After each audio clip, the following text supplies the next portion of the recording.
अस्सलाम वालेकुम दोस्तों, उर्दू फन टीवी में खुशामदीद। दोस्तों, आज की वीडियो में हम बात करने जा रहे हैं बायजो नोयान के बारे में। मोहतरम दोस्तों, इस वक्त पाकिस्तान में उर्तुगल गाजी ड्रामे का जुनून अपने अरूज पर है। मुश्किल से कोई घर ऐसा मिलेगा जहां पर यह ड्रामा देखा ना जाता हो। उर्तुगल गाजी के पहले सीजन में जहां तीतूश, कारा तोयगर और उस्ताद आजम जैसे किरदारों ने विलन की जिम्मेदारियां निभाई हैं, इसी तरह ड्रामे के दूसरे सीजन में सबसे बड़ा विलन एक मंगोल जनरल बायजो नोयान की शक्ल में दिखाया गया है। उर्दू फन टीवी के मोअज़्ज़ज़ दोस्तों, मैं आपको बताता चलूं कि नोयान कोई नाम नहीं बल्कि ये मंगोल फौज में एक ओहदे का नाम हुआ करता था, जिसके मायने जनरल या कमांडर इन चीफ के हैं। और मंगोलों में बायजो नोयान से पहले भी बहुत से मशहूर नोयान गुजरे हैं। मोहतरम दोस्तों, बायजो नोयान एक हकीकी किरदार है जो 13वीं सदी ईस्वी में मंगोलों का बहुत बड़ा जनरल गुजरा है। सबसे पहले बात करते हैं उर्तुगल गाजी में दिखाए जाने वाले नोयान की, जिसे एक वहशी और शफाक इंसान दिखाया गया है। दोस्तों, जब ड्रामा उर्तुगल गाजी में काई कबीला एक जगह से दूसरी जगह हिजरत कर रहा होता है, तब नोयान इस कबीले के एक टुकड़े पर क़यामत की तरह टूटता है। वो औरतों और बच्चों तक पर रहम नहीं करता। इंसानों को जिंदा जलाने और अजियत देने में उसे मजा आता है। इस हमले में काई कबीले के बहुत से लोग मारे जाते हैं और बाकी लोग अपनी जानें बचाकर वहां से भाग जाते हैं। बाद में ये मंगोल कमांडर उर्तुगरल को गिरफ्तार कर लेता है और अपने मरकज में ले जाकर उस पर बहुत से जुल्म और तशद्दुद करता है। उर्तुगरल किसी न किसी तरीके से इस कैद से भाग निकलने में कामयाब हो जाता है और फिर वो आहिस्ता आहिस्ता अपने इलाके में मंगोलों की ताकत को खत्म कर देता है। और सीजन 2 के अख्ताम में उर्तुगल शदीद लड़ाई के बाद मंगोल कमांडर को जख्मी कर देता है। बायजो नोयान का ये शफाक किरदार ड्रामे के अगले सीजन में भी दिखाया गया है, लेकिन बहुत ही मुख्तसर, जहां ये और इसकी बहन काई कबीले के खिलाफ साजिशें करते नजर आते हैं, मगर इनको कामयाबी नहीं मिलती।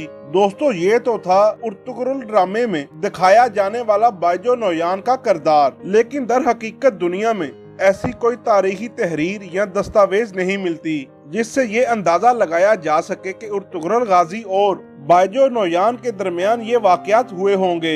इन दोनों का जमाना भले एक है, लेकिन इन दोनों के वाकयात जिंदगी एक दूसरे से मेल नहीं खाते। दोस्तों, उर्तुगल गाजी का तारीखी मवाद न होने के बराबर है और वहीं पर बायजो नोयान का पहला तज़किरा 1228 ईस्वी में जलालुद्दीन ख्वारज़म शाह पर हुए हमले में हुआ है। ये हमला मंगोल कमांडर जोरमागोन की तरफ से किया गया था।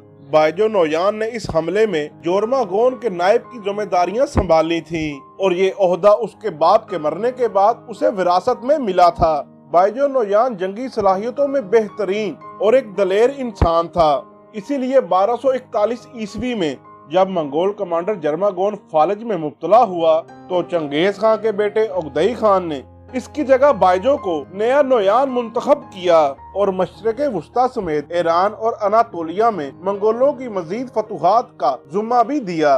बायजो नोयान इक़्तिदार हासिल करते ही सल्जूक हुक्मरानों पर एक आफत बनकर नाज़िल हुआ। उसने सल्जूक सुल्तान के खुसरो को मजबूर किया कि वो बजाते खुद मंगोलिया जाकर मंगोलों की हुकूमत को तस्लीम कर ले, लेकिन सुल्तान के खुसरो ने इस शर्त को तस्लीम करने की बजाय जंग का फैसला कर लिया।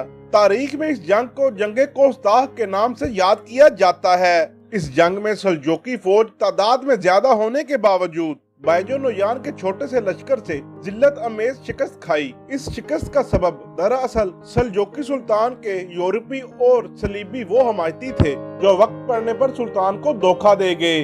उर्दू फन टीवी के मोअज़्ज़ज़ दोस्तों, जंगे कोसदाग में सल्जूक सुल्तान के ज्यादातर सिपाही जंग में उतरने से पहले ही भाग निकले और ऐसे अनातोलिया और इसके साथ मंसूख इलाके मंगोल अमलदारी में शामिल हो गए। इस जंग की वजह से बायजो नोयान को बहुत सी शोहरत और रुतबा मिला।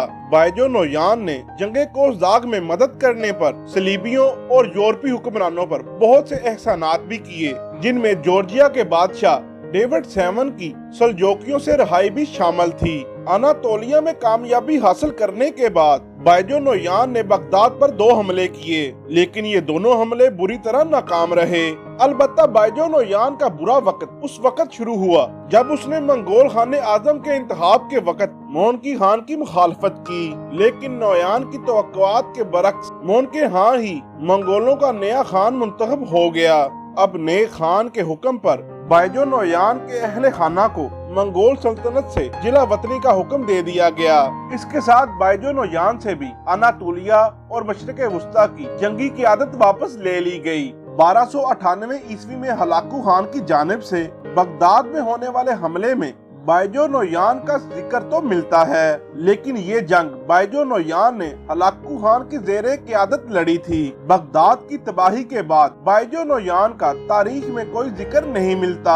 अलबत्ता एक मुसलमान तारीखदान राशिदुद्दीन हमदानी अपनी किताब जामिया अल तवारीख में तहरीर करते हैं कि बायजो नोयान को हलाकू खान ने महज शक की वजह से सजाए मौत दे दी थी। हलाकू खान को लगता था कि बायजो नोयान दरे पर्दा अब्बासी खलीफा अल-मुहतासिन बिल्ला से मिल गया हुआ है और उसका मोहरा बन गया है, और इसी वजह से वो अब्बासियों के खिलाफ कोई कार्रवाई नहीं कर सका। लिहाजा बगदाद की तबाही के बाद बायजो नोयान का भी खात्मा कर दिया गया। बायजो नोयान की मौत और हलाकू खान का मशरिक़ वुस्ता छोड़ जाने के बाद इस तमाम इलाके की अमलदारी मंगोल कमांडर कितबुगा के हवाले कर दी गई। ये वही कमांडर था जिसे मिस्र के हुक्मरान ममलूकों ने एनू जालूत के मार्के में जबरदस्त शिकस्त से दो चार किया, और इस शिकस्त के साथ इस तमाम इलाके से मंगोल अजारादारी खत्म हो गई। उर्दू फन टीवी के मोअज़्ज़ज़ दोस्तों, ये थी वो तारीख जो किताबों से मिलती है, और इस तारीख का अर्तुगरुल ड्रामे में दिखाए जाने वाले नोयान से कोई ताल्लुक नहीं।